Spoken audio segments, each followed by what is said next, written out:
Bu his insanı məhv edir və günü-gündən zəiflədir və məcbur edir ki, ən ağır cinayətlərə əl atasan. Bu hissin adı qısqanclıqdır. Bəs nədir qısqanclıq? Zəhər, bıçaq və ya tapanca? Bəzən qısqanclığın aləti bu silahlar olur.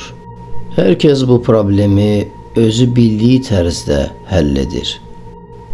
Bəzən bəziləri dedektiv tutub öz yaxınlarını güddürür və bəzən də xəyanət ehtimalı ilə onlar özləri bu işi həll etməyə çalışırlar. Şekspirin zamanından bəri Attila sindromu azalmadı. Rusiyada il ərzində 12 mindən çox törədilən ağır cinayətlərdən bir çoxu qısqanclıq zəminində baş verir. Qısqanclıq zəminində törədilən cinayətlərin çoxsunu kişilər törədir. Amma qadınlar daha fərqli. Çünki qadınlar bu cinayəti daha geniş fantaziyala və xüsusi amansızlıqla edirlər. Lyuba Kabelkova. İndi onu artıq ancaq yaxınları tanıya bilir. Elə ki o evdən çölə çıxır, onunla qarşılaşan hər kəs yolunu dəyişir. Bu qadın hər gün yalnız bir yoldan istifadə edərək lazım olan yerlərə gedir. Baş vermiş hadisədən öncə günlərin bir günü Lyuba işə tələsirdi. Onun işə çatmağı üçün cəmi-cümi bir neçə metr yol qalmışdı və bu zaman onun qarşısını bir şəxs kəsib əlindəki qabda olan mayəni onun üzünə tökdü. Həmin an Lyubanın üzünü sanki bir alov bürüdü. Bədən və sifət yanmağa başladı. Onun gözləri və dodaqları, üzü göz önündəcə əriməyə başladı. Onun üzü sanki qorxulu filmlərdə olduğu personajların sifətini xatırladırdı. Amma təəssüf ki, həyatı filmlərdəki olduğu kimi geriyə qaytarmaq olmur. Saratov həkimləri əllərindən gələni elədilər ki, qadını xilas etsinlər. Sonra müəyyənləşdirildi. Qadının üzünə tökülən azotovaya kislota idi. Bir aya yaxın həkimlər mübarizə aparırdılar ki, onun gözlərini qeyrinə qaytara bilsinlər. Amma təəssüf olsun ki, onun zehnini bərpa etmək mümkün olmadı. Lyuba ömürlük kör qaldı. Elə ki Lyuba özünə gəldi və onun üzünə kislotanı tökən şəxsin adını çəkdi. Bu şəxs qadın idi. Aleksandra Myasina. Həmin qadının həyat yoldaşı ilə Lyubanın eşq macərası var idi. Sergey Myasin nə qədər gizlətməyə çalışsa da, günlərin bir günü həyat yoldaşı öyrəndi. İki şəxsin arasında yaşanan işdəki eşq macərası göründüyü kimi macəra kimi nəticələnmədi.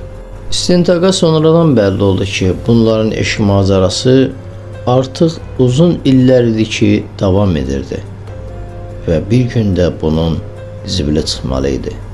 Onlar Mordova adlı bir kiçik qəsəbədə yaşayırdılar. Orada həyat öz axarı ilə çox sakit davam edirdi. Həmin şəhərcikə dəmir yolları və nəqliyyat vasitələri də hərəkət edirdi. Lyubov Kabelkova ilə Sergey Myasin dəmir yol stansiyasında bir briqadada çalışırdılar. Lyubov təmizlik işlərinə baxırdı. Sergey isə montyor idi. Sergeyin 45 yaşı var idi. Lyubovun isə 22. Hər ikisi ailəli idi. Lyubovun da uşağı var idi, Sergeyin də övladları var idi. Baxmayaraq ki, balaca şəhərcikdə yaşayırdılar. Amma onların bu eşq macərası uzun müddət gizli qala bilmişdi.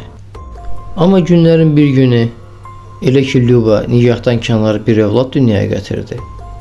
Onunla Sergey arasında güclü söz-söhbət yarandı. Lyuba Sergeyə zəng edərək telefonda nələyiq ifadələr istifadə etdi. Artıq bir neçə bu zəngdən sonra Aleksandra Myasina, Sergey Myasinanın həyat yoldaşı bu məsələdən agah oldu və əri ilə dava edərək xahiş etdi ki, evi tərk etsin. Onsuz da Aleksandra həyat yoldaşından asılı değildi. Çünki onun evə gələn gəliri həyat yoldaşınkindən daha çox idi. Göründüyü kimi Sevgi Sinanı bu baş verənlər narahat etmirdi. Onun bu sevgi üçbucağı xoşuna gəlirdi. O bacardığı qədər hər iki qadını əlində saxlamaq üçün çalışırdı. Tez-tez öz məşuqəsi ilə görüşürdü və onların ortaq övladına da hədiyyə alırdı.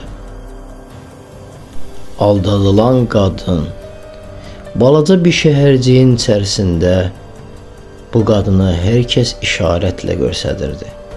Aleksandra hər gün evdən çıxarkən qonşuların pıçıltısını və yanda keçən hər kəsin ona baxıb güldüyünü hiss edirdi. Beləliklə bu sevgi bağları çox ağır bir şəkildə Lyuba üçün nəticələndi. Aleksandra tutulduqdan sonra qəti şəkildə onun üzünə kislatanı tökdüyünü boynuna almırdı. 5 il həbs cəzası aldıqdan sonra demək olar ki, Aleksandra'nın həyatını köklü şəkildə dəyişmişdi. Aleksandra həbsdən çıxdıqdan sonra həyat yoldaşı ilə birdəfəlik bağlarını kəsdi. Onları ayrıldılar. Lyubov Kavalkova isə bir daha övladlarını görə bilməyəcək. O ömürlük kör qaldı.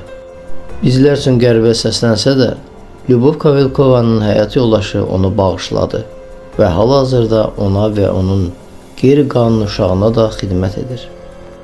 Sifəti eybəcər hala salınmış qadın sakitcə yastığa ağlayır, amma yastıq hələ də qupqurudur. Çünki yanmış gözlərdən daha yaş axmır. Bəs niyə görə bu qadın xəyanət edəni deyil, qarşı tərəfə cəzalandırdı? Halbuki ən böyük zərbəni onun həyat yoldaşı vurmuşdu. Amma buna cavab tapmaq üçün gərək qadın psixologiyasını biləsən. Belə baxanda onların çox mehriban ailə həyatları var idi. Axı nə vadar etmişdi 15 dəqiqəlik həzz üçün ailəni dağıtmaq. Bu dəfələrlə sübut edilib, insan nəfsi istəklərini gerçəkləşdirmək üçün öz ağlını kənara qoyur.